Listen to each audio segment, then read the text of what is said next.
നമസ്കാരം. ഫാക്ട് ബൈറ്റ്സിൻ്റെ പുതിയ ഒരു വീഡിയോയിലേക്ക് എല്ലാവർക്കും സ്വാഗതം. ജനന സർട്ടിഫിക്കറ്റിൽ അച്ഛൻ്റെയോ അമ്മയുടെയോ പേരിൽ തെറ്റുണ്ടോ? ഇനി നിങ്ങൾ ഓഫീസിൽ കയറിയിറങ്ങേണ്ട കാര്യമില്ല. ഉദാഹരണമായി പറഞ്ഞാൽ, രാഹുലിൻ്റെ ജനന സർട്ടിഫിക്കറ്റിൽ അച്ഛൻ്റെ പേര് സുരേഷ് കുമാർ എന്നതിന് പകരം സുരേഷ് എന്ന് മാത്രമാണുള്ളതെന്ന് കരുതുക. ഇതുവരെ ഈ തെറ്റ് തിരുത്താൻ notary, gazetted officer, village officer എന്നിവരുടെ സർട്ടിഫിക്കറ്റുകൾ ശേഖരിച്ച് ഓഫീസിൽ പലതവണ കയറിയിറങ്ങേണ്ടി വന്നിട്ടുണ്ടാവും.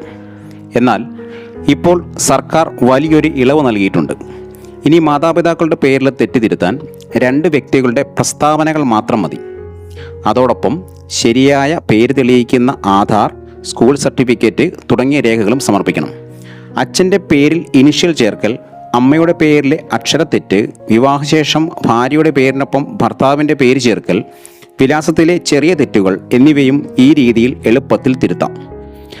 അതിനാൽ നിങ്ങളുടെ ജനന സർട്ടിഫിക്കറ്റിൽ ഇത്തരത്തിൽ എന്തെങ്കിലും തെറ്റുകളുണ്ടെങ്കിൽ ഇനി പേടിക്കേണ്ട ആവശ്യമില്ല. രേഖകളും 2 പേരുടെ പ്രസ്താവനകളും മാത്രം നൽകി അപേക്ഷിച്ചാൽ ഈ തെറ്റ് തിരുത്തപ്പെടും. ഇത്തരം സർക്കാർ സേവനങ്ങളുടെ വിവരങ്ങൾ അറിയാൻ ഞങ്ങളെ ഫോളോ ചെയ്യാൻ